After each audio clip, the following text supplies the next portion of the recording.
Bueno, con estas indicaciones dadas, adelante, doctor. Queda en el uso de la palabra. Muchísimas gracias. Bien, buenas noches con todos los participantes una vez más. En esta segunda sesión continuaremos revisando y terminando con la revisión de los actos que puedan otorgarse a favor de particulares en el marco del Sistema Nacional de Bienes Estatales.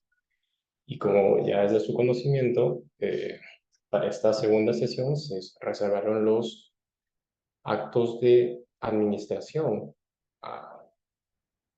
sobre precios estatales que se puedan otorgar a favor de privados. Entonces, empecemos con el desarrollo de este gran tema. En primer lugar, vamos a proponer el siguiente contenido. Iniciaremos por la parte general, tocaremos solamente ciertos puntos, por cuanto en la sesión previa ya pudimos ver un panorama mucho más amplio en cuanto a la gestión de los predios estatales, la promoción o el sentido del Sistema Nacional de Bienes Estatales en cuanto a la promoción de la inversión pública y privada. Y en este caso vamos a desarrollar, pues, de manera sucinta algunos temas puntuales que nos van a ayudar a continuar con el desarrollo de los actos de administración a favor de privados.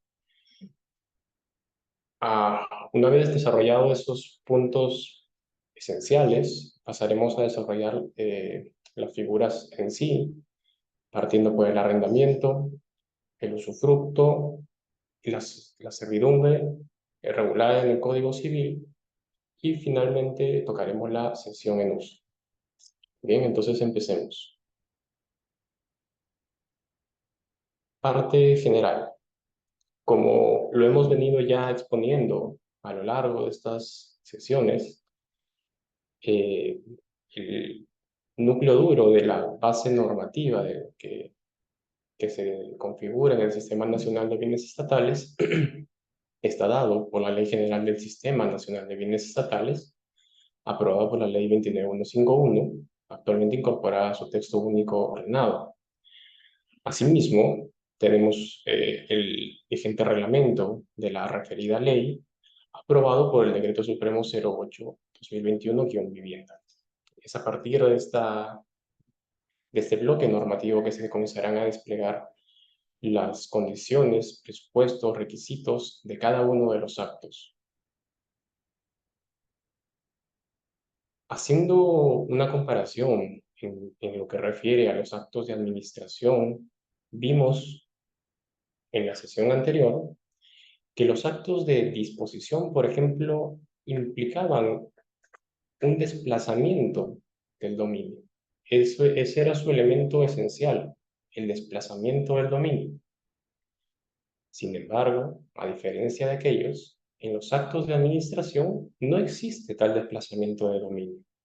Lo que en realidad se pone a disposición es el uso y aprovechamiento de los predios estatales, a partir del cual pues se podrá realizar ciertas actividades, ya sea de carácter social o para una explotación económica, según sea el acto. En ese sentido, este uso y aprovechamiento se deberá entender pues como si fuera una, una caja, una caja en la cual pues habrá mayor espacio o menor espacio, dependiendo de cuál sea el acto que se haya sido otorgado. Probablemente tendremos mucha más holgura en cuanto a la maniobrabilidad que tenemos para realizar actos cuando tenemos un usufructo a nuestro favor. Y a partir de ello, pues veremos actos que tienen muchas más restricciones en cuanto a cómo se ejerce el uso, cayendo, por ejemplo, en el arrendamiento. Asimismo, vemos disposiciones específicas para la servidumbre en el marco del Código Civil y lo propio con la cesión en uso. Entonces, queda claro que los actos de administración, pues, en principio ordenarán el uso y aprovechamiento de los predios estatales y no evocará, pues, un desplazamiento del dominio de los mismos. Para esta sesión hemos identificado, pues, que los Actos de administración a tratar serán el usufructo, el arrendamiento, la servidumbre en el marco del Código Civil y la cesión en uso. En tanto, por ejemplo, la afectación en uso y el comodato están siendo figuras reservadas para ser aprobadas a favor de entidades. Como el tópico, que es algo que ya conocen, está siendo destinado a favor de particulares o de privados. En cuanto a las competencias, esto es algo que ya hemos venido proponiendo eh, y, y, y siguiendo esa misma línea y esa lógica, partimos de la premisa de que pues será en principio competencia de los gobiernos regionales con funciones transferidas eh, respecto a aquellos predios de propiedad del Estado que se encuentren bajo su jurisdicción. Estos gobiernos regionales, como lo hemos venido reiterando, son Arequipa, Amazonas, Tacna, Tumbes, Lambayeque, Callao y San Martín, que a la fecha cuentan con esa transferencia de funciones. En ese sentido, podrán aprobar estos actos, por ejemplo, de administración, como los que hemos señalado hace un momento. En caso, pues, que no se encuentre en una jurisdicción de uno de estos gobiernos regionales con funciones transferidas y el predio sea propiedad del Estado, pues será la SBN la competente para aprobar estos actos. Asimismo, hemos dilucidado que también los gobiernos regionales tienen competencias para aprobar actos de administración respecto de los predios que son de su propiedad. Esto invocando la ley orgánica de gobiernos regionales. Asimismo, en la generalidad, las entidades podrán, pues, aprobar dichos actos, ya sean entidades como el Ministerio de Agricultura, el Ministerio de Educación, etc. Diferencia con los actos de disposición. Vemos que en estos casos, pues, no evoca una opinión técnica por parte de la SBN, como lo vimos en la sesión anterior para ciertos casos. Y ello por cuanto, nuevamente, partimos de los presupuestos del acto de administración, y es que no evoca un traslado del dominio, solamente una connotación de traslado del uso y aprovechamiento del periodo estatal.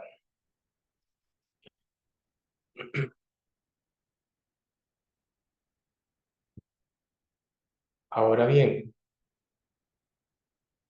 un segundo, por favor. Bien.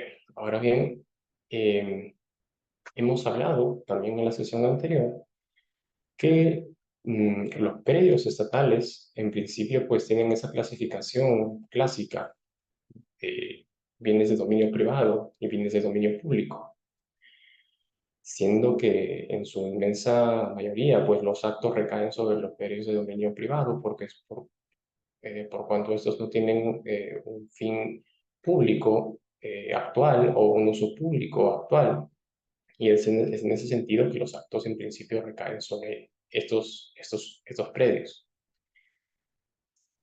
Y de la misma forma se dejó claro que, por ejemplo, a partir de la protección constitucional de los bienes de dominio público, los actos de, por ejemplo, disposición no podían recaer sobre bienes de dominio público, por cuanto estos eran inalienables. Ahora bien, cuando hablamos de actos de administración, la figura cambia. Cuando estamos hablando de actos de administración, estos pueden recaer sobre bienes de dominio público.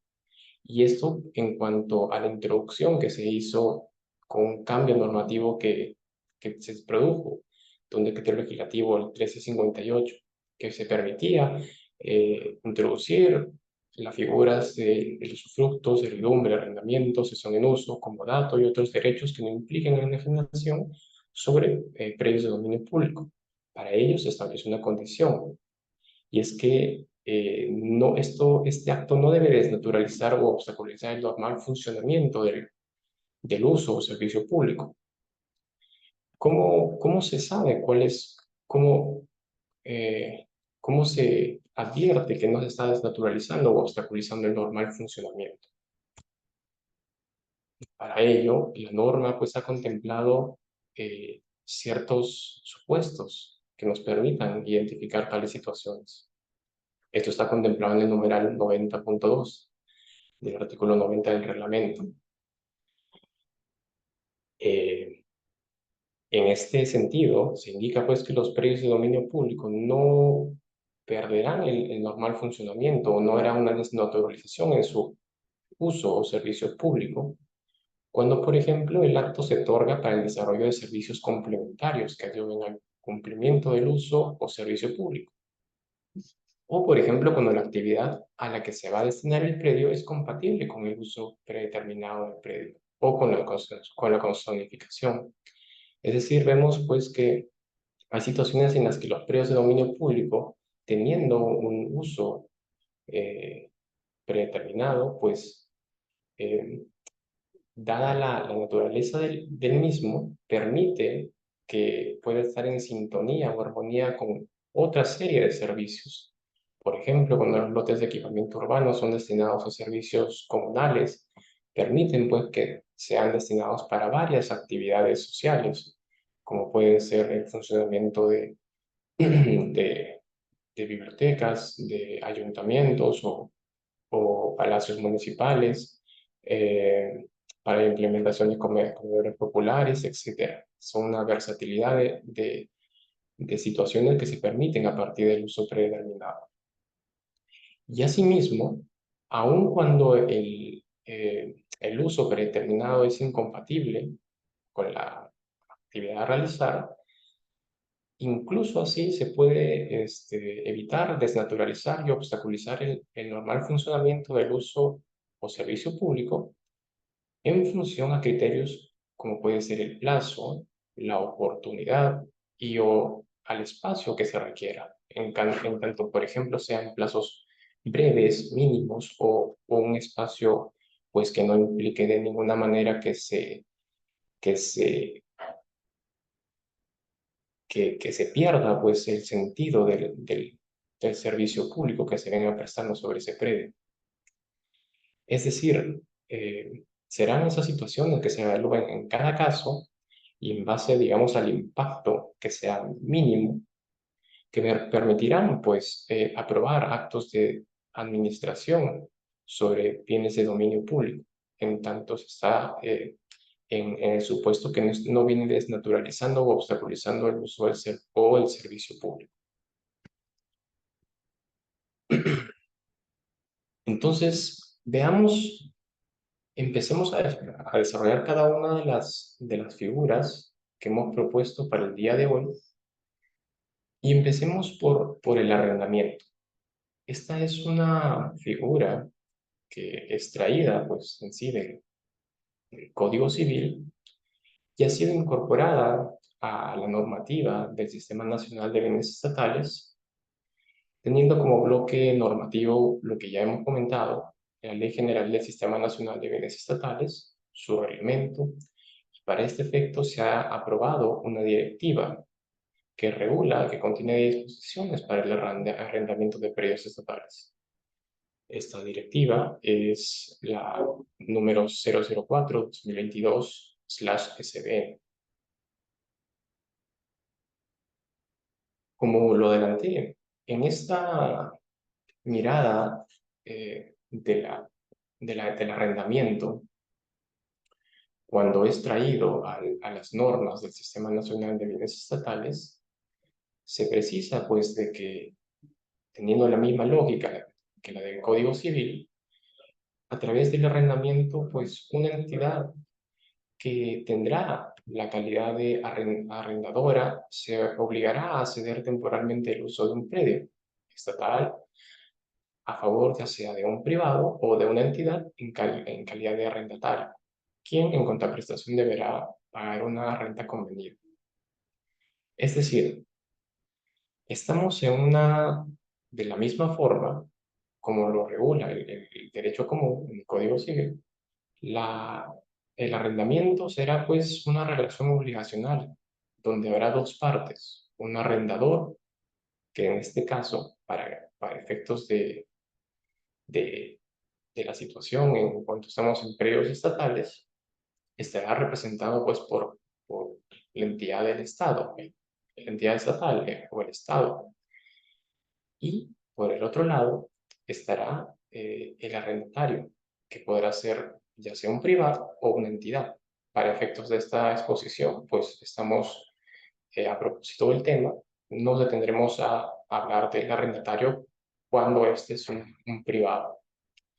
Entonces, cada una de estas dos partes tiene una prestación, una contraprestación a favor de la otra. El arrendador se obliga a ceder temporalmente el uso de un predio estatal. Le entrega al arrendatario el uso de un predio. Y este arrendatario, en contraprestación, pues tendrá que pagar una renta que será convenida, una renta a valor comercial. Fíjese que este es un criterio que siempre hemos venido desarrollando, de la misma forma que hemos venido desarrollando en los actos de disposición de predios estatales a favor de privados. Hemos dilucidado que los actos onerosos otorgados a favor de privados tienen que ser a valor comercial. Esto previa una tasación que se realice en base al Reglamento Nacional de Tasaciones.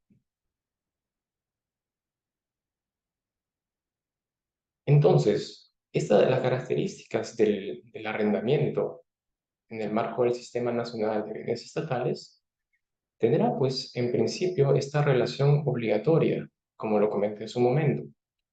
Tendrá esta situación donde habrá estas dos partes que se deben contraprestaciones mutuas, un arrendador y un arrendatario. El primero se obliga pues a ceder el uso del predio estatal y el arrendatario a pagar una renta convenida, de tal forma que se configure el arrendamiento.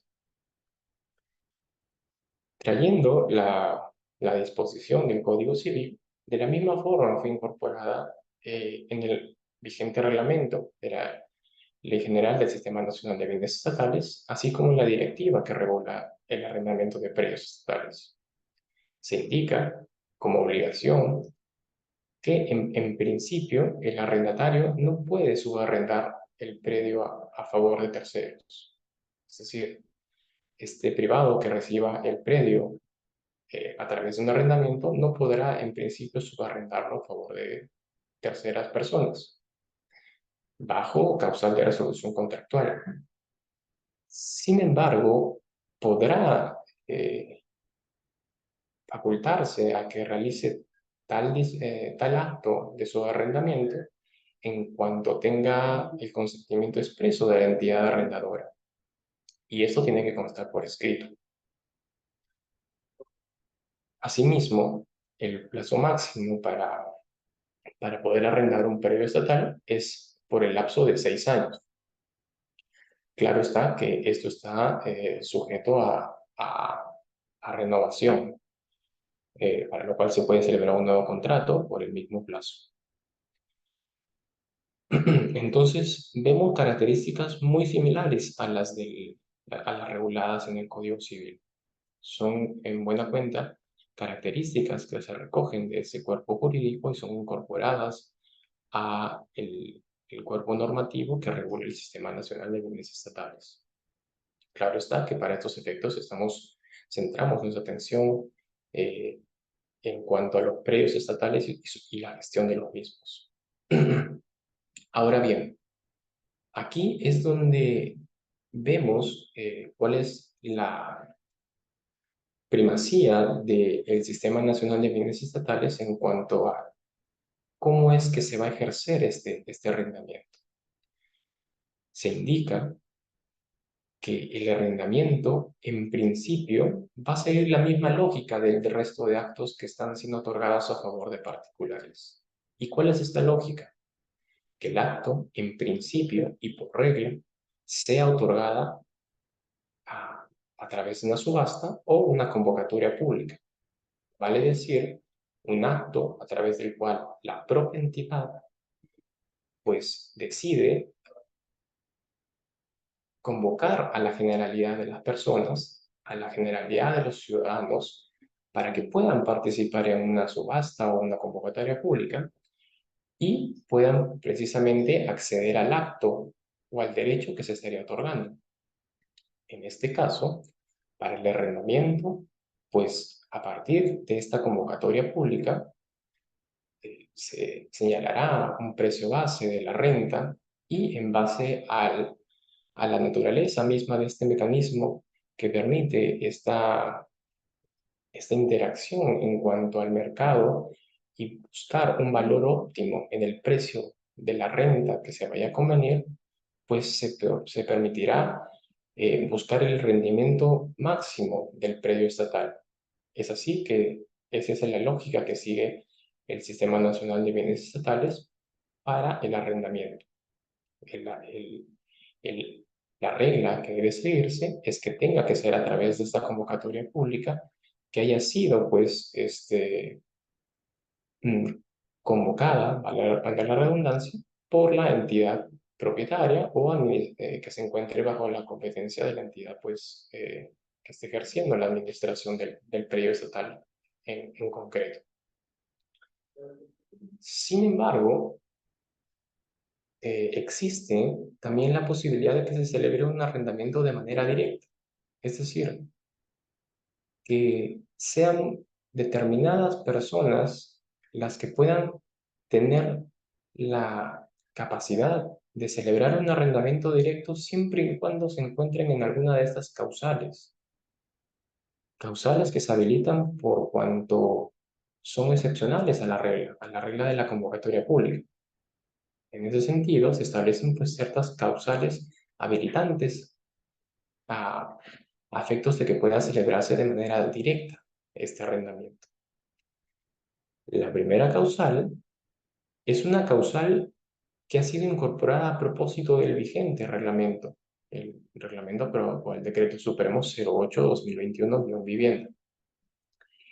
Esta causal contempla una base ancha en cuanto a cómo puede accederse a un arrendamiento directo. Fíjense qué es lo que establece esta causal. Para acceder al arrendamiento directo, el predio va a estar destinado para la realización de un evento determinado, por uso, temporada o estación del año, que sea por fechas específicas, y en general para cualquier otra actividad, por un plazo no mayor a 2 años, renovable por 2 años adicionales. Entonces, esta causal apertura a que cualquier actividad que se vaya a realizar en este predio, en el predio estatal, pues permitirá realizar el trato directo. Es una incorporación novedosa que permite una eh, intervención por parte de los particulares mucho más abierta. De esta manera, pues señala que en general, en cuanto se vaya a realizar cualquier actividad sobre el predio estatal, pues permitirá que accedan al arrendamiento directo. Ahora bien, una segunda causal regula situaciones fácticas que recaigan sobre el predio. Esta segunda causal regula, pues, cuando el predio se encuentre en posesión del solicitante. Es decir, hay una situación en la cual tenemos poseedores sobre predios estatales y ellos para, por ejemplo, regularizar su situación jurídica, deciden celebrar este arrendamiento por un plazo no mayor por un plazo, pues probablemente que se otorgue en el arrendamiento, que como hemos visto tiene un plazo de 6 años. Ahora, esta posesión debe ser ejercida por un plazo mayor a 2 años para que puedan invocar esta causal.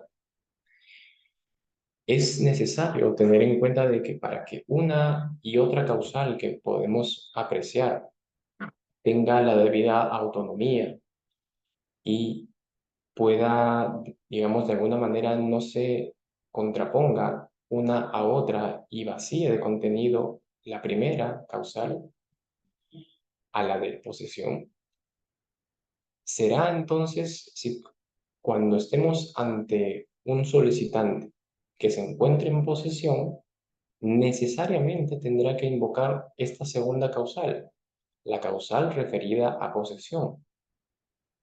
Este poseedor, por un plazo mayor de 2 años, tendrá que necesariamente invocar esta causal. con pensar lo contrario, pues implicaría vaciar de contenido esta causal que regula el ejercicio posesorio, por cuanto la primera, pues en buena cuenta, permite que se pueda realizar cualquier actividad sobre el predio estatal y por un plazo no mayor de 2 años, renovable por 2 años adicionales. Entonces, tenemos dos situaciones jurídicas que deben ser entendidas de manera específica. Aquellos casos donde exista esta posesión mayor de 2 años, tendrá que seguirse por la línea de esa causal, la causal de posesión, y para aquellos casos que no sean comprendidos en esta situación de posesión, pues podrá seguirse la línea de la primera causal, referida al ejercicio de cualquier actividad que vaya a realizarse sobre el predio estatal, que vaya a realizarse, que esté previsto realizarse, distinto al ejercicio de la posesión mayor a 2 años que haya venido ostentando el solicitante. Vemos, en principio, y de la revisión del reglamento y de la directiva, que para la primera causal no existe mayor requisito documental. Esto por cuanto basta con indicar cuál es la actividad en concreto que se va a realizar sobre el predio. Distinto a ello es cuando estamos hablando de la segunda causal, la causal de posesión. Para efectos de esta causal, sí establece la acreditación de ciertos documentos, la presentación de ciertos documentos que permitan acreditar el ejercicio posesorio. Y como verán, recordarán que son en buena cuenta los mismos que se extraen de, por ejemplo, cuando vimos la compra-venta directa en cuanto a sus causales de posesión. Vemos requisitos como los ya recordados de la declaración jurada del impuesto predial, arbitrios, recibos de pago correspondientes a los años del ejercicio de la posesión, el instrumento público o privado que conste la transferencia de la posesión a favor del solicitante, acta de inspección judicial o notarial del predio, y en general cualquier otro instrumento que haya sido emitido por una entidad pública competente para, pues, que permita acreditar el ejercicio posesorio a favor del solicitante. Asimismo, se establece que en cuanto el posesionario esté efectuando actividades mineras, deberá adjuntar el documento que acredite que se encuentra en un proceso de formalización minera. Esto por cuanto existen situaciones en las que eh, se vienen ejerciendo posesión sobre periodos estatales y están en un proceso de formalización. Y en ese sentido, pues deberá acreditar tal condición o, en todo caso, contar con la autorización del respectivo concesionario. Y claro está, en este caso, la entidad que esté viendo el arrendamiento tendrá que poner en conocimiento de la autoridad sectorial competente el inicio de este procedimiento de arrendamiento.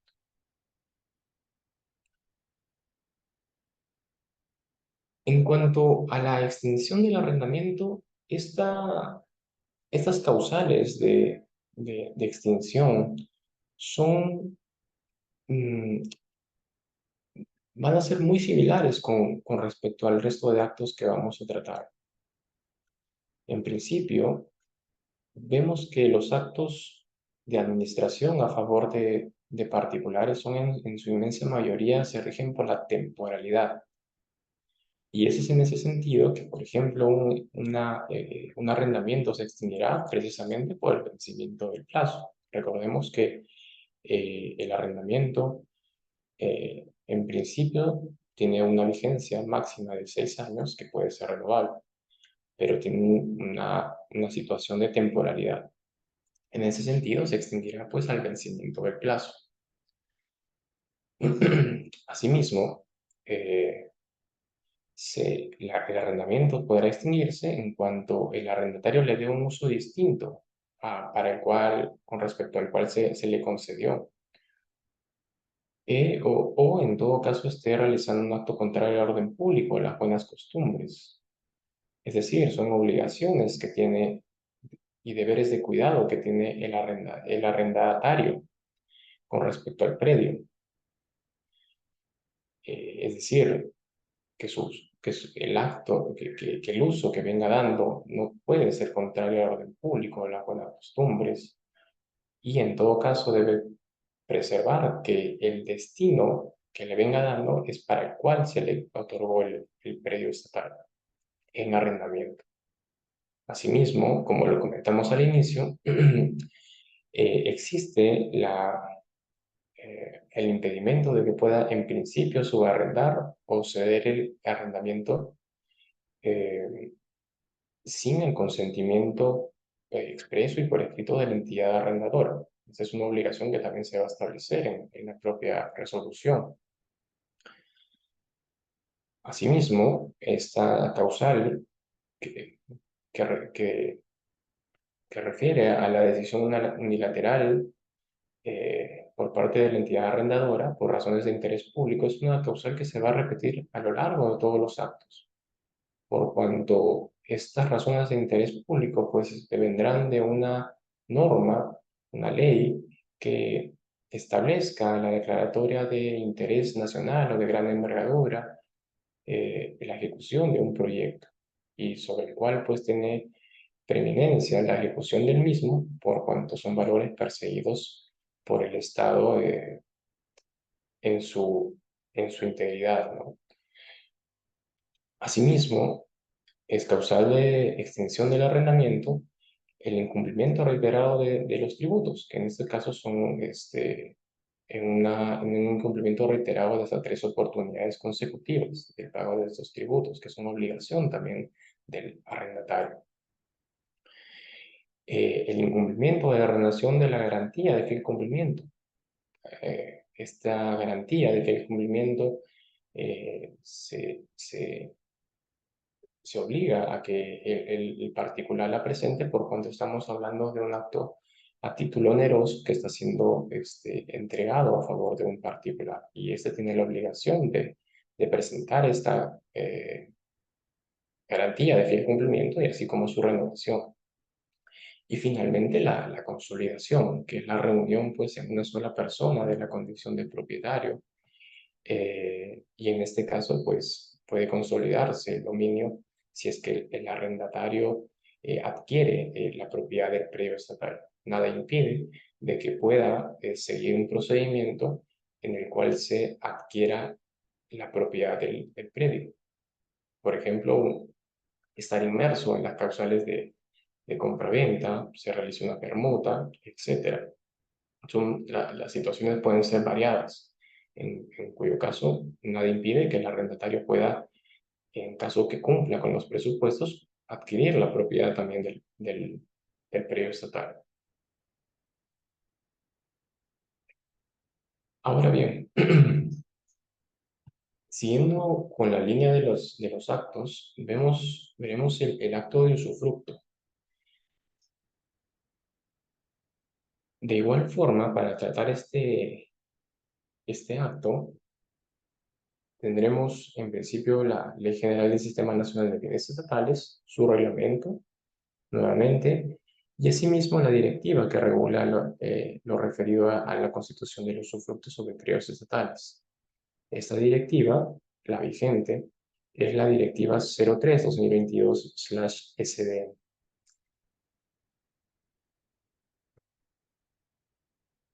Cuando hablamos de usufructo, y nuevamente una figura que ha sido traída del Código Civil, del derecho común, cuando es aterrizada en el marco del Sistema Nacional de Bienes Estatales, referimos pues que a través de esta figura, el usufructo, se va a conferir a un privado o a una entidad, a quien se le va a denominar usufructuario, a realizar o tener facultades de usar y disponer temporalmente de un predio estatal.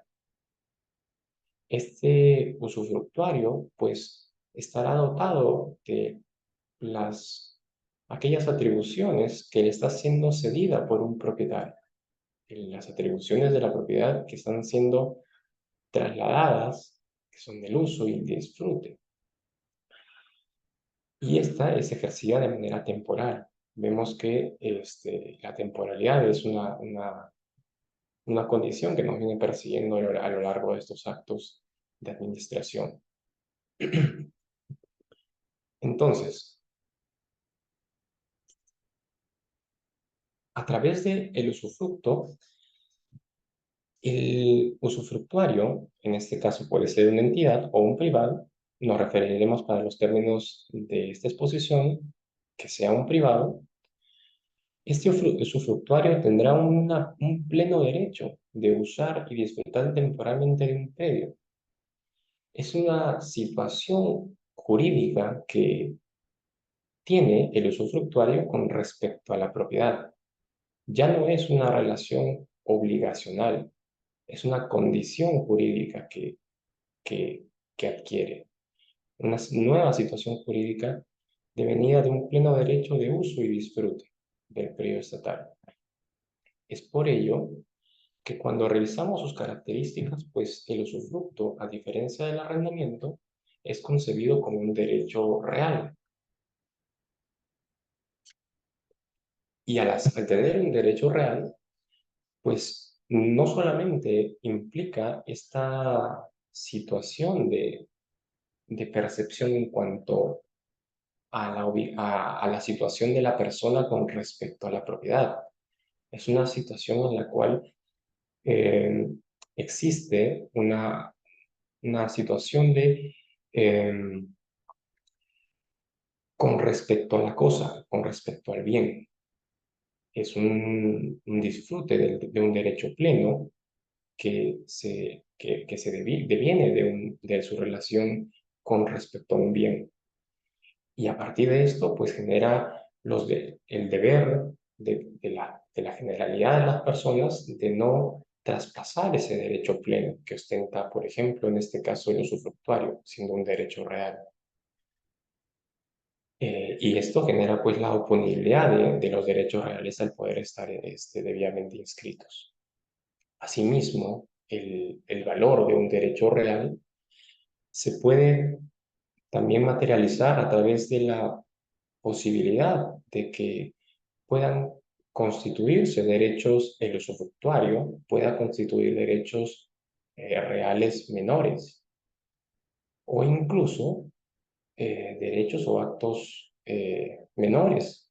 Por ejemplo, un usufructuario podrá constituir un arrendamiento, podrá constituir una, una cesión o un comodato. Eso en pleno uso pues, de sus derechos de uso y disfrute que incorpora este derecho real.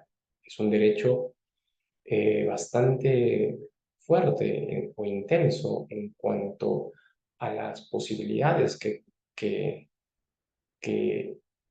evoca a un usufructuario. Ahora bien, cuando hacemos un paralelo en cuanto al usufructo que está regulado en el Código Civil y cómo es que ha sido incorporado al Sistema Nacional de Bienes Estatales, encontramos una diferencia. Cuando este se incorporó al Sistema Nacional de Bienes Estatales, se parte de la premisa que en principio el usufructuario no puede transferir el usufructo, ni tampoco gravarlo de manera parcial ni total. Esto bajo sanción de extinción. Se podrá transferir el usufructo o gravar, por ejemplo, incluso estamos pensando en un gravamen como una hipoteca, siempre y cuando se tenga el consentimiento expreso de la entidad que otorgó este usufructo. Y esto debe constar por escrito. Esta decisión pues quedará a libre de discreción de la entidad que aprobó el usufructo. Vemos entonces una característica importante. En el derecho común, en principio el usufructo se puede transferir y gravar, salvo exista disposición normativa expresa que diga lo contrario. Pero en las normas del sistema parten de una situación distinta, y es que en principio no se puede gravar ni transferir. Pero eso no vacía de contenido a esta actitud del usufructuario. Y es que potencialmente tiene esa posibilidad de grabar del usufructuario poder grabar el usufructo o transferirlo, siempre y cuando cuente con consentimiento expreso de la entidad que le haya otorgado el usufructo. Esto entonces nos permite hacer una drástica diferencia, por ejemplo, con la figura que hemos revisado hace un momento, con el arrendamiento. Esta condición de ninguna manera se va a presentar a favor del arrendatario, por cuanto hemos visto pues, que este tiene solamente una situación obligacional. En este caso, vemos que tenemos ante nosotros un panorama, un espectro muy estrecho con lo concebido en un derecho real como tal. Es por ello que el usufructo es una figura bastante intensa y preponderante cuando éste es otorgado a favor de particulares o a favor de privados. Asimismo, vemos otra diferencia en cuanto al plazo, y es que el plazo del usufructo puede ser hasta por 30 años, los cuales pueden ser renovables, y este plazo debe ser establecido de manera obligatoria en la resolución que apruebe el usufructo.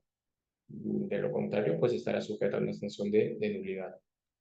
Nuevamente, esto denota la obligación de temporalidad o la lógica de temporalidad que rige en nuestro Sistema Nacional de Bienes Estatales y en cuanto al otorgamiento de los actos de administración.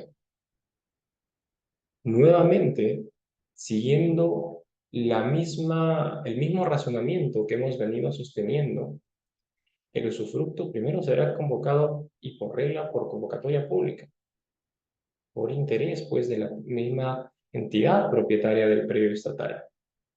Es a partir de esta convocatoria que la generalidad de los particulares podrán participar en esta apertura al público para pues, celebrar la constitución de un usufructo sobre un predio estatal. Se fijará pues un valor óptimo a partir de la interacción que existe en esta convocatoria y se pretenderá pues alcanzar el rendimiento más alto, óptimo respecto a la valorización del predio estatal. Ahora, el... perdón, estoy un poco enfermo. Bien, entonces, de la misma forma se establece que el usufructo puede ser convocado o otorgado o constituido de manera directa. Para ello se establecen algunas causales. En principio, la primera causal está referida para la ejecución de proyectos de inversión. Siempre esta es una situación que se ve en muchos de los actos que se puedan otorgar a favor de particulares. Este incentivo de la inversión privada devenido de políticas, planes, lineamientos o acciones de promoción del sector competente, sector industrial, turismo, de energía, hidrocarburífero, etc. Es a través de este estímulo que realiza el sector que pues se ejecutarán proyectos de inversión, y es a través de esta decisión por parte del sector que permitirá o avalará al particular beneficiado de este reconocimiento para ejecutar un proyecto de inversión que le permitirá pues acceder a la constitución de un usufructo sobre el predio estatal. De igual forma, reservado para aquellas personas naturales o personas jurídicas que cuenten con concesiones otorgadas por el gobierno nacional para el desarrollo de las respectivas actividades referidas a minería, electricidad, hidrocarburos, entre otras actividades que demanden esta exploración y explotación de los predios estatales. Y de igual forma se establece que puede accederse al usufructo por el ejercicio posesorio del solicitante por un plazo mayor a 2 años. Son estas entonces las causales que permitirán a los particulares acceder de manera directa a la constitución de un usufructo y dotarse de las facultades que otorga el mismo, que ha sido materia de la revisión de las láminas anteriores. Para acreditar la primera de estas causales, referida a la ejecución de proyectos de inversión alineados a las políticas del sector, en principio se exige que debe presentar un expediente de inversión que debe contener mínimamente pues, la denominación, descripción, finalidad y objetivo y alcances del proyecto, indicación de beneficiarios, la justificación de la dimensión del área solicitada, los planos de distribución y memoria descriptiva del proyecto, el cronograma, del cual se pueda desprender un plazo para la culminación del proyecto, y asimismo el presupuesto estimado y forma de financiamiento. A este proyecto de inversión se deberá acompañar el informe respectivo de la autoridad sectorial en la cual pues haya tenido el pronunciamiento favorable, que lo haya avalado para invocar esta causal. En este informe deberá contenerse la identificación y calificación del proyecto de inversión, el tiempo que requerirá para ejecutarse y el área del terreno del predio estatal que se requiera para desarrollar el proyecto de inversión. Lo mismo en la segunda causal referida a los titulares de concesiones. Para efectos de acreditar esta causal, se requiere que presente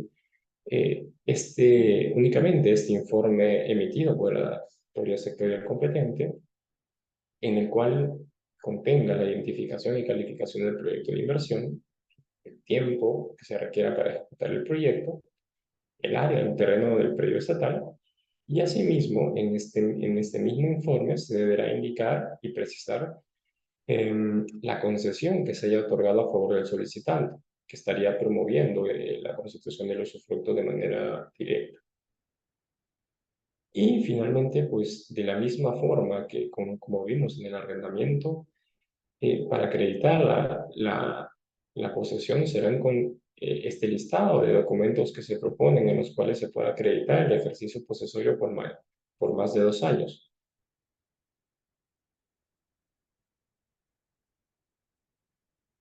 Como lo sugerimos y venimos sosteniendo, estas figuras tienen esta situación de temporalidad, por lo tanto siempre las causales de extinción contendrán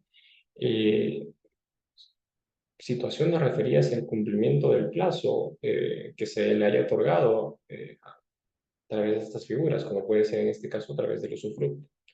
De igual forma, puede ocurrir la consolidación de dominio. Nada impide que un usufructuario pueda adquirir la propiedad del predio estatal, siempre y cuando pues, lo haya realizado a través de las figuras que contempla el Sistema Nacional de Bienes Estatales, por ejemplo.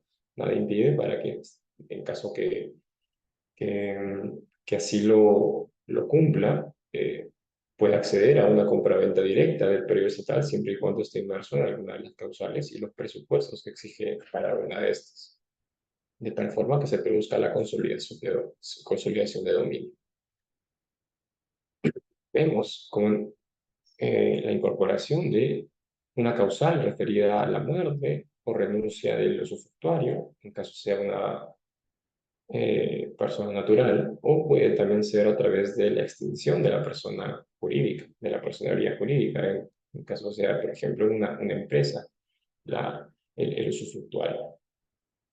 Asimismo, vemos causales referidas a la destrucción o pérdida total del predio, el incumplimiento en general de las obligaciones establecidas en el contrato, nuevamente por razones de utilidad y necesidad pública, devenidas de declaratorias de interés nacional o de gran envergadura de proyectos de inversión.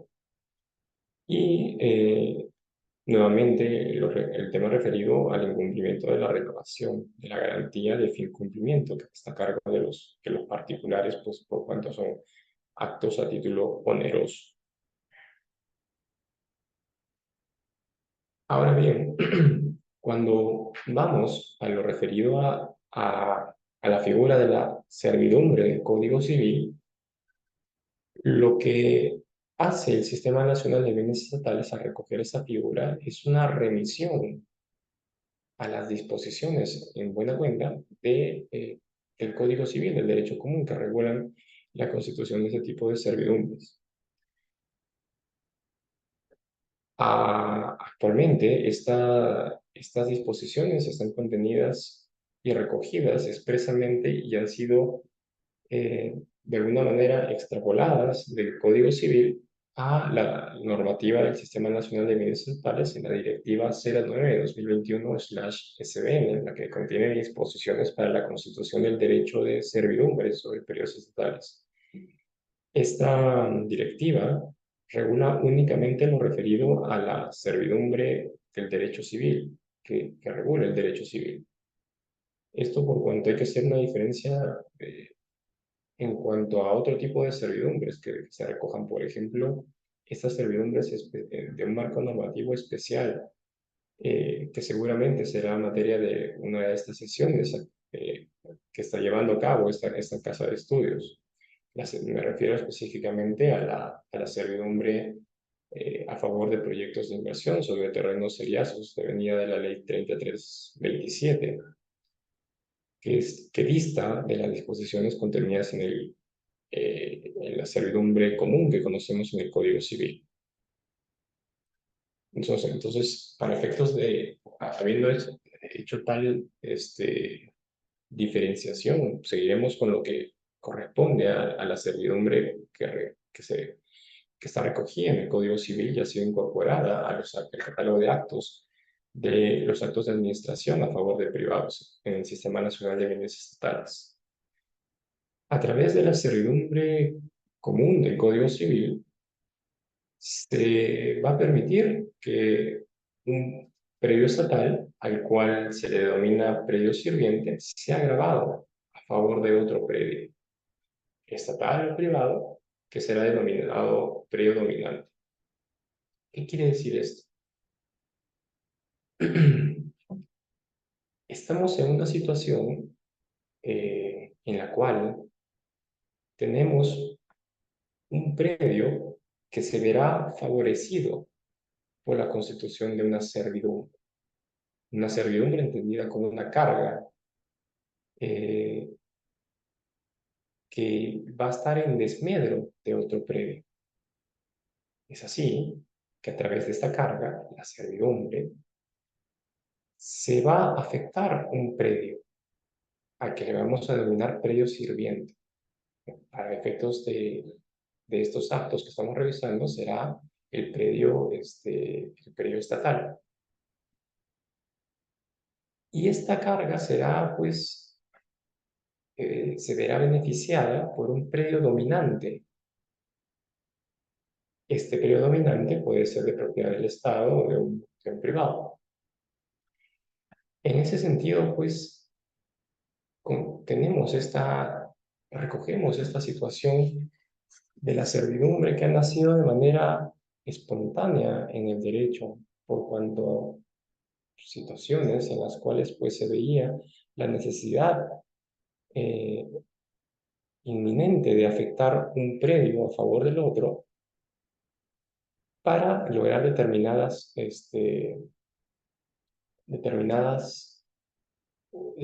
fines prácticos. Lo más común, por ejemplo, está referido a la servidumbre de paso, que un predio, el sirviente, el afectado, el que es grabado, pueda, a través de esta disminución que presenta, esta carga que presenta, pueda servir a favor de otro predio, el dominante, y este último, el predio dominante, pueda pues tener una utilidad o un fin práctico en el cual pues por ejemplo pueda ejercer un derecho de paso. Veremos esto un poco más adelante, cómo es exactamente que se ejerce el derecho del servidor. Cuando nos remitimos a las disposiciones del Código Civil, conocemos que la servidumbre puede ser otorgada de manera convencional a través de la autodeterminación de las personas, o en este caso, puede ser a favor de la autodeterminación que se le dé a la entidad con los privados que requieran la constitución de un derecho de servidumbre respecto de un predio a favor de otro. De la misma forma, existen disposiciones de carácter que se desprenden de la propia disposición normativa de la misma ley que establecen la constitución de la servidumbre. Nos referimos entonces a la servidumbre legal de paso y a la servidumbre a favor de predio enclavado, que esas son las que vamos a tocar en la presente sesión. Conociendo un poco más sobre la servidumbre del Código Civil, se establece que, salvo en lo referido a la servidumbre de predio enclavado, en general la servidumbre que se constituye a favor de privados es constituida a título oneroso y por un plazo máximo de 10 años que es renovable. Esta excepción del predio enclavado se da por cuando se tiene un predio enclavado bajo el cual haya sido otorgado un acto de disposición por parte del Estado, este predio o esta constitución de servidumbre será a título gratuito. Es una excepción a esta regla, por cuanto hemos revisado que la regla que sigue el Sistema Nacional de Bienes Estatales es la onerosidad a valor comercial y los actos que se puedan aprobar a favor de particulares. Solamente, por ejemplo, a través de la servidumbre de predio enclavado es que se permitirá que esta sea a título gratuito. Vamos a revisar en un momento de qué se trata esta servidumbre de a favor de predio enclavado. Asimismo, se establece específicamente que no existe impedimento para poder aprobarse o constituirse una servidumbre en el caso que ya se haya otorgado este derecho real o algún otro derecho de uso, siempre y cuando pues, se tenga compatibilidad entre los derechos otorgados, para lo cual se requerirá la opinión previa y favorable del sector competente. Asimismo, revisando las características de la servidumbre, podemos apreciar de que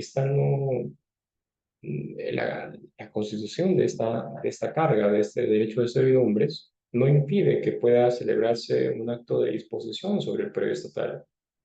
Claro está, siempre y cuando se tenga la aceptación de la parte adquiriente, y para lo cual deberá respetar las condiciones del contrato de servidumbre. Vemos su carácter accesorio que persigue a este derecho. Asimismo, se tiene un principio básico que es que toda duda que exista en cuanto a la constitución de una servidumbre se deberá interpretar en el sentido menos gravoso, en un sentido que sea el menos lesivo para el predio sirviente, y que nacerá esta interpretación de la realidad existente que pueda percibirse.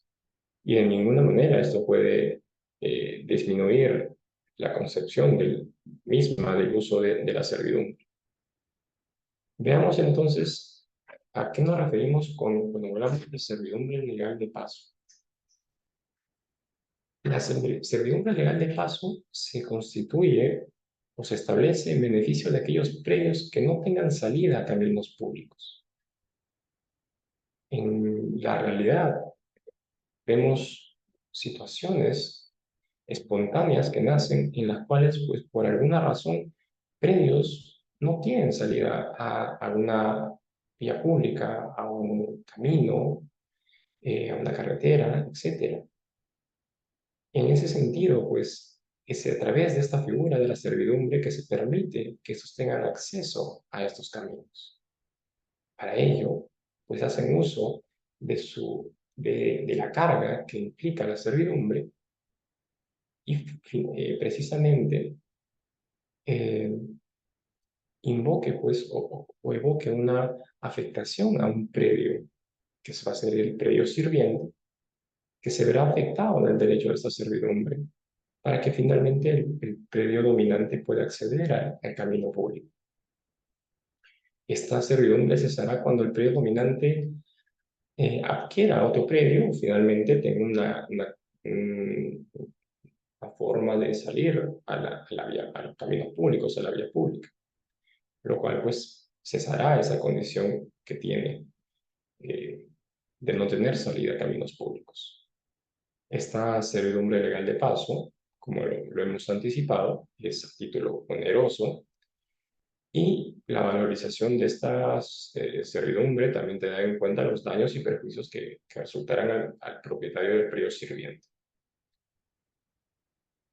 Entonces, ¿qué demanda esta servidumbre? ¿Cómo podemos graficar?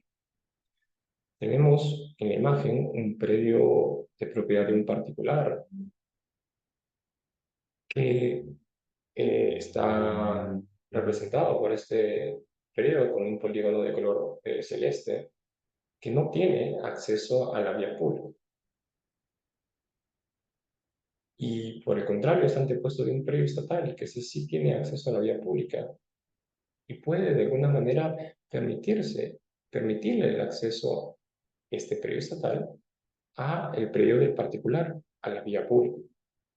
Es así que ante esta situación que vemos, en la cual se queda truncada, imposibilitada el aprovechamiento óptimo de este periodo de propiedad del particular, por cuanto no tiene acceso a la vía pública, se permite constituir un gravamen, una carga, una servidumbre legal de paso. ¿Qué será de la siguiente manera? A través de esta franja que podemos ver de color marrón, vemos que esta se constituye el derecho de servidumbre legal de paso que permite al predio del particular, el predio dominante, el acceso a la vía pública. Para ello está afectando al predio sirviente, que está representado por el predio de propiedad estatal. Y claro está, como hay ese desmedro en la propiedad, pues será constituida a título oneroso. El particular deberá pagar pues una renta que arroje la valoración comercial de este acto. De esta manera, a través de la servidumbre legal de paso, podrá nuevamente estar dotado de realizar una explotación económica óptima en su predio estatal, por cuanto ya tiene acceso a la vía pública. Por otro lado, la servidumbre a favor del predio enclavado es otorgada, como lo anticipamos, a título gratuito y a plazo indeterminado. Y esta sucede eh, cuando el beneficiario pues, adquiere el predio enclavado por parte de un acto de disposición del propio Estado. El predio enclavado, por ejemplo, puede ser transferido por el propio Estado a través de una subasta pública, a través de una permuta, a través de una compra-venta directa. Y precisamente el adquiriente pues adquiere un predio enclavado. Y es de esta manera que se cumple con el presupuesto para que pueda constituirse una servidumbre o de predio enclavado, la cual será otorgada a título gratuito y a plazo indeterminado. Esta es una situación excepcional, proveniente de la misma disposición o los alcances de la propia norma, de la propia ley, que implica que sea a título gratuito, por cuanto la regla es que siempre sea a título oneroso. Esta es una excepción. Estas reglas son traídas de las disposiciones del Código Civil que regulan lo referido a la servidumbre a favor del predio enclavado, en cuanto el adquiriente lo haya adquirido de la adquirente que finalmente será el propietario del predio que estará grabado y tendrá la naturaleza de gratuidad. Asimismo, la amplitud del camino de la servidumbre se fijará pues, según las circunstancias de cada caso. ¿Qué implica entonces este predio enclavado? Vemos en esta nueva representación que el predio en particular ha sido adjudicado por el Estado. Nuevamente, pongo como ejemplo una permuta, una compraventa directa, una subasta. Y este predio del particular que ha sido adjudicado por el Estado, pues no tiene acceso a la vía pública. Es más, es un predio que está eh, absolutamente inmerso, es mediterráneo al predio estatal que vemos en pantalla. De esta manera, estamos en una situación inequívoca de un predio enclavado. Por ello, siguiendo la regla que hemos estudiado hace un momento, a través de la constitución de esta servidumbre a favor del predio enclavado, se permitirá su acceso eh, a, se permitirá su acceso a la vía pública. Esta servidumbre que se vaya a aprobar será entonces a favor de este predio que es el dominante, de propiedad del particular, y será a título gratuito y de carácter permanente, por cuanto es el propio Estado el que adjudicó este predio enclavado. Este predio entonces estatal será como predio sirviente afectado de manera permanente por esta servidumbre legal de paso a favor del predio enclavado. Estas son, por ejemplo, las representaciones gráficas cuando nos referimos entonces al derecho de servidumbre.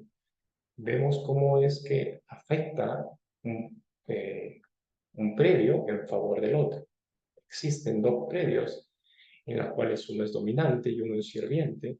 Uno afronta las consecuencias negativas del desmedro y otro las consecuencias positivas de la constitución de esta servidumbre, de esta cara. Porque la regla general, al haber ese desmedro, predio sirviente, debe ser constituida a título oneroso. Esta situación del predio enclavado que ha sido adjudicado por el Estado es la excepción a esa regla y será entonces solamente al haber provenido de tal acto de disposición que se podrá ser otorgado a título gratuito. Nuevamente, revisando las causales de extinción, vemos situaciones muy similares a las de las figuras anteriores. El incumplimiento de la finalidad, el plazo, en cuanto estamos ante servidumbres que se rijan como tal. La única que tiene la perpetuidad es la servidumbre a favor del predio enclavado. También el tema referido a la falta de pago según el cronograma que se haya establecido, con las cuotas que se hayan establecido en la resolución, a una decisión unilateral por parte del beneficiario de la servidumbre. De igual forma, la consolidación de dominio, como hemos revisado, nada impide para que pueda transferirse un predio sobre el cual recae una servidumbre por razones de interés público devenidas de leyes que declaren de interés nacional la ejecución de un proyecto. El pago también reiterado de tributos que afecten al predio, eh, igual que lo establece el Código Civil, por el no uso del predio por un plazo más de 2 años, una regla extrapolada de lo que refiere el Código Civil, y en general otras causales que devengan de la propia norma, de alguna otra norma expresa. Finalmente, tenemos una revisión de la sesión en uso. Hasta este punto, hemos revisado que los actos de administración, siguiendo también mucha la lógica de los actos de disposición a favor de privados, son por regla general a título oneroso. Y son a partir de ciertas excepciones que aperturan ínfimamente la posibilidad de que sean de manera gratuita. Caso, el que vimos el supuesto de la servidumbre sobre el predio enclavado que adquirió el particular, que por ejemplo esto es a título gratuito. Otra situación similar a la que comento es lo referido a la cesión en uso. Esta también es una figura que es otorgada excepcionalmente a título gratuito. Esta figura aplica supletoriamente las disposiciones que regulan el otorgamiento y extinción de las afectaciones en uso. Recordemos, tenemos una diferencia muy rápida. Las afectaciones en uso de predios estatales son otorgadas entre entidades. Una entidad afecta un predio a favor de otra, para la redundancia a través de la figura de la afectación en uso, para que lo destine a un uso o un servicio público. Esa es una figura reservada para entidades.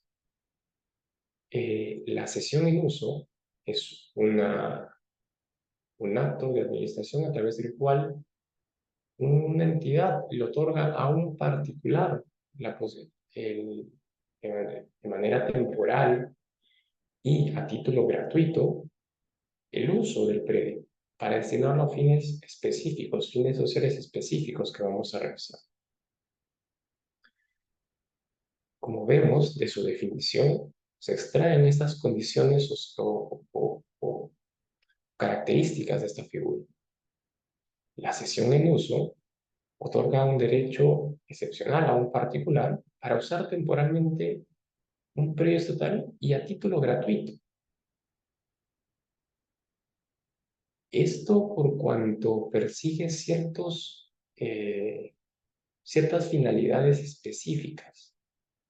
Está restringida a situaciones muy similares a lo que persigue el Estado o es de interés del Estado promover fines sociales. En cuanto, por ejemplo, esta cesión en uso debe estar destinada a la ejecución de un proyecto sin fines de lucro. Es decir, no está referida pues, a actos donde vaya a requerirse una explotación económica, como figuras como la que hemos revisado anteriormente, como puede ser un usufructo o un arrendamiento, sino más bien a situaciones sin fines de lucro, en las cuales, pues, siendo de interés el Estado promover en el marco de una economía social de mercado, este aspecto, como bien digo, social, en cuanto a su desarrollo personal, social de la persona, situaciones culturales, deportivas y de forestación. Se prefiere, por ejemplo, que los predios estatales se encuentren pues, con plantaciones de árboles eh, eh, distinto a que puedan ser, por ejemplo, materia de invasiones, ocupaciones por parte de, de personas, de terceros. Incluso se promueve el desarrollo social, cultural, puede ser a través de la implementación de casas para, para personas de la tercera edad, centros de recuperación, de rehabilitación, incluso templos, iglesias que decidan desarrollar esa actividad en cuanto estamos ante una situación eh, que nace de la cultural y el desarrollo personal de las personas. Situaciones que busca promover o son de interés del Estado, que no invocan esta finalidad lucrativa. Entonces, de manera excepcional se puede otorgar esta figura, la cual será pues a título gratuito. Esta es la conocida cesión en uso. Dentro de sus características, además de las ya mencionadas, esta cesión en uso se verá representada o materializada a través de una presentación periódica de informes. Estos informes serán la pieza central de esta cesión en uso y cómo se va reportando la actividad no lucrativa que se vaya ejerciendo sobre el predio. Se va reportando cómo está siendo realizada la gestión, qué logros se están alcanzando y qué avances se están logrando en la ejecución del proyecto social que se esté realizando sobre el predio estatal. Tal es así la importancia de estos informes que la misma resolución pues establecerá en cuánto será la periodicidad para presentar estos informes, lo cual está sujeto incluso a una sanción de nulidad. Es importante entonces aterrizar esta figura en los informes que vayan a tener que presentarse por parte de los sesionarios. Y nuevamente, pues estamos ante una figura que es de manera temporal. Esto por cuanto su temporalidad está prevista para que pueda ser otorgada en un plazo máximo de hasta por 10 años. Es entonces a plazo determinado que se otorga la cesión de uso. Asimismo, este plazo debe ser fijado de manera imperante en la resolución bajo sanción de nulidad y de igual forma pues, se permitirá modificar el plazo en base a la naturaleza del proyecto y a los avances que se vayan advirtiendo sobre el mismo. Finalmente, siendo más remisivos a las causales de extinción que hemos podido revisar, lo propio y están recogidas en lo que refiere a la cesión de uso. Causales de extinción referidas al incumplimiento de la finalidad, el incumplimiento de la ejecución del proyecto, al vencimiento del plazo, que tenemos un plazo de 10 años para la cesión en uso, a la decisión unilateral del cesionario de renunciar a ese acto, a la extinción de la persona jurídica que estaría persiguiendo esos fines, estas actividades sin fines de lucro, o al fallecimiento del cesionario, a la consolidación de dominio, por razones de interés público, por el pago reiterativo de los tributos que afectan al predio, como lo mencioné hace un momento, que debe ser hasta 3 oportunidades de manera consecutiva, al incumplimiento del reiterado de la presentación de los informes, que son, como lo mencioné, la situación angular de la sesión de uso, la presentación periódica de estos informes, donde se dé cuenta de lo que se está logrando, de lo que se está alcanzando y cuáles son los avances que se están percibiendo con respecto a la ejecución de este proyecto social sin fines lucrativos. Y en general otras que puedan devenir de una normativa expresa. Entonces, vemos que con la revisión de estos actos, que podemos notar ciertas similitudes en cuanto al tratamiento de las figuras de actos de administración a favor de privados. Están dotadas de una situación de temporalidad, siguen una regla de onerosidad, dado que son otorgados a favor de privados. Y solamente excepcionales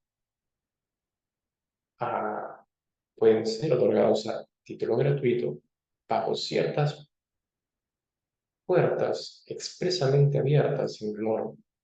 Situaciones que son muy excepcionales y revisten pues una connotación, por ejemplo, en el caso de la cesión en uso, de carácter social, fines perseguidos por el propio Estado. Y por el otro lado, por ejemplo, en la figura que realizamos de la servidumbre a favor de predio enclavado, a partir de una disposición normativa expresa, que así lo determina. Entonces, son la propia norma la que nos conduce y la que nos orienta de cuáles son los actos que sí van a permitir una situación excepcional de gratuidad en el otorgamiento de estos actos. Y más bien será la regla básica y general que debemos de partir, que será pues la onerosidad la que rijan estos procedimientos y el otorgamiento de estos actos. Con esto hemos podido revisar el catálogo y terminar con el catálogo de actos que pueden aprobar en el marco del Sistema Nacional de Bienes Estatales a favor de privados. Hemos revisado entonces los actos de disposición en la sesión anterior y hemos terminado de revisar los actos de administración que cataloga nuestro reglamento de la Ley General del Sistema Nacional de Bienes Estatales. Habrá normas conexas, como lo comenté, por ejemplo, que regulen la inversión privada de la misma manera, como el caso de la Ley 327, que es una norma especial que también regula una servidumbre especial, para la redundancia, cuando ésta es otorgada a favor de proyectos de inversión.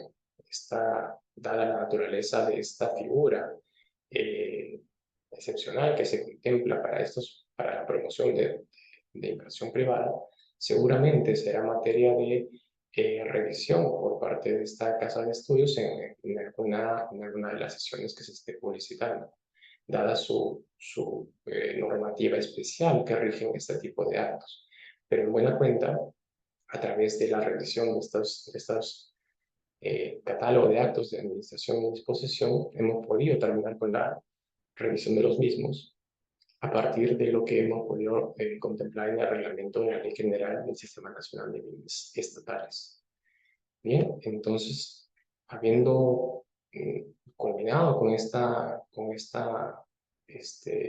revisión, quedo atento a cualquier duda, comentario o pregunta que pueda presentarse.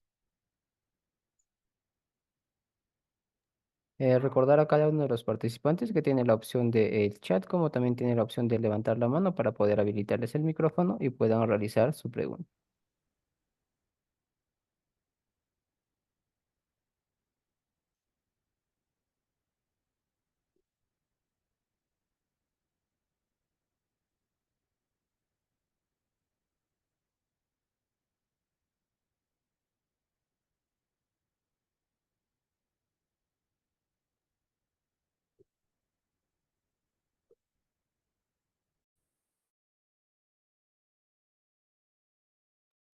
Bueno, doctor, al parecer no tenemos preguntas por parte de los participantes. Tampoco veo algunas manitos levantadas.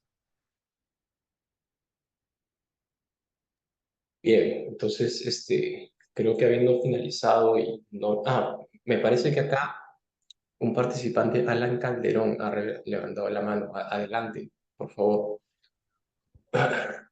Doctor, buenas noches. Tengo una consulta en base a un caso real.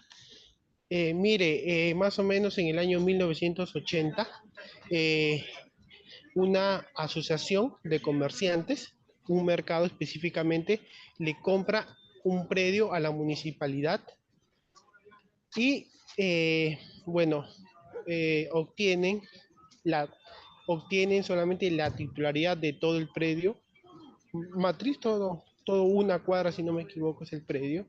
Pero resulta que después viene Cofopri,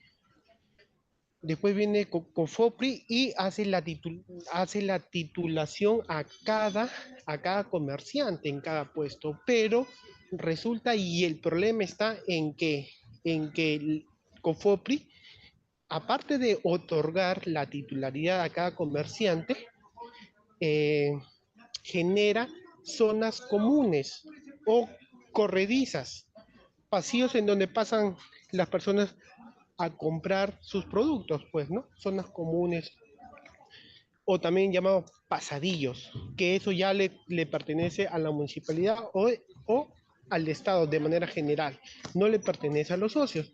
Entonces resulta que han querido construir el segundo piso, han querido construir el segundo piso, han querido construir el segundo piso y han tenido problemas porque no pueden construir, porque el problema está en que hay zonas que le pertenecen al Estado, que son públicas, ¿no? Entonces, ¿cuál sería ahí la solución, doctor? Eh, Solicitarle a la municipalidad un acto de donación, adjudicación. ¿Cuál sería ahí la solución a su criterio? A ver, yo creo que en principio tendría que verse con mayor detalle ese tema porque está parte de una situación bastante peculiar, por así decirlo, en cuanto a este acto de formalización que ha llevado a cargo Cofopri específicamente sobre ese predio. Eh, Entiendo de que ese predio, en el levantamiento que ha realizado Cofopri, lo ha destinado para un mercado municipal, tengo entendido. ¿Es así? Bueno, o sea, estando en ese caso hipotético, eh, lo que en principio tendría que, claro, lo que en principio tendría que verse es si es que estamos ante esta normativa especial que rige lo relativo a la privatización de mercados, en efecto. O en todo caso, si es que estamos pues ante estas situaciones de propiedad exclusiva o propiedad común, tendría que revisarse el caso con mayor detalle. En ese sentido, no podría, digamos, tener un pronunciamiento expreso sobre ese tema, incluyendo incluso, sobre todo si es que estamos más aún hablando ya de edificaciones, incluso puede haber intervención por parte de la Dirección General de Abastecimiento, ¿no? En cuanto al tratamiento inmobiliario. No estoy seguro de cómo sea la situación de ese predio o de ese mercado municipal. Eh, Sin embargo, claro, no, mayor detalle no podría darle sobre ese caso específico.